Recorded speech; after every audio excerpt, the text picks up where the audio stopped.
Hai Sobat Great Games, balik lagi di GG Info. Kalian suka pakai hero apa sih di Mobile Legends? Marksman, Fighter, atau Tank?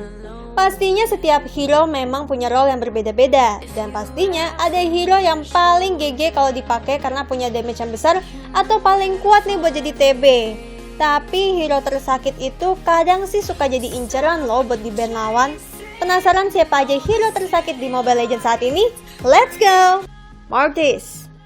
Hero fighter yang memiliki damage tinggi adalah Mortis. Hero satu ini paling sering juga loh kena ban di matchmaking rank. Nah, kalau kalian mau ngerank pakai hero Mortis, kayaknya harus siap-siap hero cadangan ya. Lancelot.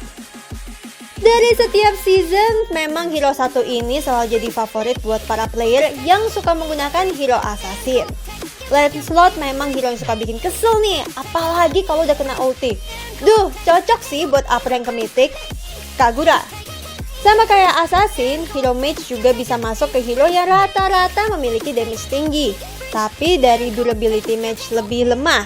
Kagura lah hero mage yang memiliki damage tinggi dan lebih mantap lagi kalau dipakai untuk team fight. Moskov. Kalau dari marksman hero yang paling sakit, ya jelas Moskov. Moskov juga termasuk hero favorit untuk main rank di Mobile Legends. Attack speed-nya pastinya bikin lawan males kalau udah kena skill spear-nya. Bikin lawan susah kabur juga karena damage dan speed yang tinggi bikin Moskov menjadi hero favorit para player.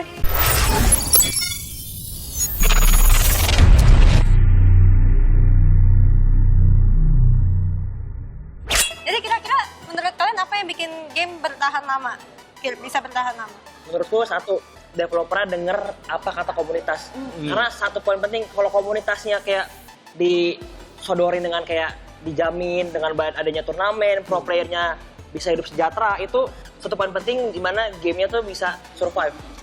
Peduli sama masukan dari komunitas, karena ya kan kita sebagai user, kita ngasih masukan ya, developernya mendengar masukan kita dan menjadikan gamenya lebih bagus lagi. Nah, secara garis besar bisa dibilang ekosistemnya harus dilindungi.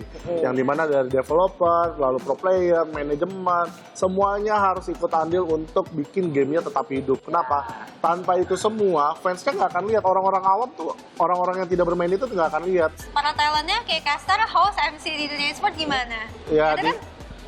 dinaikin bayarannya. Boleh tuh. Iya, tapi seberapa penting sebenarnya sih caster-caster kayak kalian itu di ekosistem e-sport? Penting sih kalau menurut gua pribadi. Kalau menurut gua pribadi ya, Iya. mungkin banyak yang beranggapan IO sama developer itu masih kayak sebenarnya caster yang butuh kita. Tapi sebenarnya ya sama-sama membutuhkan. Kayak tier 1, tier 2, tier 3 caster itu gapnya jauh loh. Kemampuannya jauh banget. Jadi kalau misalnya tier 1-nya menolak, lu mau cari ke tier 2, apakah bisa sebagus tier 1? Iya. Gitu. Gua bukan membicarakan tier 1 dan tier 2 jelek ya. Iya, Tapi tier memang 1 punya pengalaman yang udah jauh lebih banyak. Ya nggak mungkin tier 2 bisa tau-tau dapet ya kan? kuantiti kualitasnya udah jauh banget sama tier 2. Tapi balik lagi, yang dibutuhkan sama developer dan IO adalah caster yang murah. Makanya caster tier 1 yang mencocokkan harga itu. Ya, instead of fokusnya di caster atau talent yang berkompeten, Yes. mereka fokusnya masih ke yang bisa ditekan harganya. Iya betul. Ya, gimana lu udah sekelas world class, misalnya lu ngekas TMCO, M1 ya kan? Iya. Tapi tetap ya kalau bisa diskon. Nego lah harganya kayak gitu ya. Ya. Harga temen. Jadi kelihatannya perlindungan terhadap talent dan juga treatment terhadap talent masih bisa diperbaiki ya di ranah ekosistem e-sport. Harusnya ya. bisa, karena memang gini. Gak ada yang ngebela talent tuh biasa. Pro player bisa dibela oleh tim organisasi e-sport, Betul. talent tidak ada. Betul. Karena tidak ada standarisasinya, tidak ada benchmarknya. Iya. Kalau gue pernah ngomong ini ke manajemen gue, apa sih standarnya untuk talent yang tier 1 dan tier 2? Iya. Bedanya apa? Apakah followers, apakah kualitas, apakah banyaknya job event? Ternyata enggak juga. Memang tergantung kliennya aja dan budget eventnya Terlalu berapa. relatif ya. Betul banget. Dan yang paling sedia, tahu nggak apa? Apa? Jam red card-nya. Misalnya kita dibilang, oke, kita dibutuhkan 3 jam. Tapi bisa aja 4 jam atau 5 jam. Karena gini, di caster, lu kan ada yang nunggu tuh. Iya. Nah, lu 3 jam itu, misalnya lu dipanggil dari jam 2 sampai jam 4, jam 5 lah. Jam 4. Itu kan 3 jam. Kalau misal jam 5. Tapi lu biasanya kelar eventnya jam 7 atau enggak jam 6. Jam 6 udah paling cepet. Iya. Nah itu bayarannya tetap 3 jam dihitungnya. Padahal harus hitungnya 5 jam atau over kan. Atau ada overtime gitu ya. Wah. Apalagi sebenarnya kalau caster itu kan mereka 1 jam itu ngomong full. Yes, betul banget. 1 jam itu ngomongnya full. Kalau tadi kita lihat itu cuma secuplikan udah di-cut dikit guys aja segmen 2-nya ya. Iya, tapi ya balik lagi kayak MC dan caster, MC bisa lebih mahal. Dan yang lebih pahitnya adalah influencer yang duduk dan cuma senyum-senyum doang, jauh 10 kali lipat bisa lebih mahal. Wow. Itu yang ngenesnya. Iya. Iya, tapi soalnya kalau misalnya dibandingkan entertainment kan entertainment punya potensi naik kan untuk fee kan. Lo dari newbie sama udah terkenal pasti beda. Beda. Gitu kan.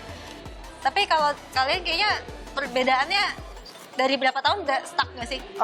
Naik gak sih? Gua Atau ngerasa naik dari dikit 2018, atau mulai stuck? 2019 sampai 2020 ini red card gua nggak jauh beda. Nggak Sesuai enak lah. inflasi. Iya. Justru itu karena naiknya kan. Sesuai inflasi. Iya. Ini gua buka-bukaan aja ya. boleh, buka aja. Jangan dibuka. Nggak, Jangan dibuka ini bukan ya. bajunya, tapi kayak Buka-bukaan. naik harganya tuh cuma 50.000 loh, 100.000. Wow, itu Itu 8 jam gua. Satu tahun. Dari 2019 ke 2020, 100.000. Wow. Jadi tentunya masih, semoga ini bisa jadi masukan juga ya, Ya. untuk bagi siapapun itu, tim manajemen juga mungkin, ini juga para talent kali ya, kita bisa bersatu gitu untuk sama-sama pastinya kita kan intinya juga satu, memajukan tim e-sport ya, memajukan e-sport Indonesia. Betul.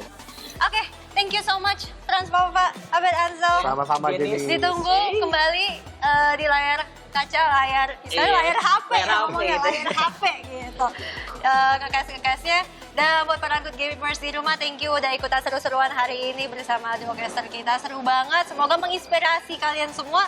Dan jangan sedih, karena minggu depan kita bakal hadir lagi setiap hari Minggu seperti biasa di Kompas TV. Sampai jumpa di Good Gamer, Good Game, Well played.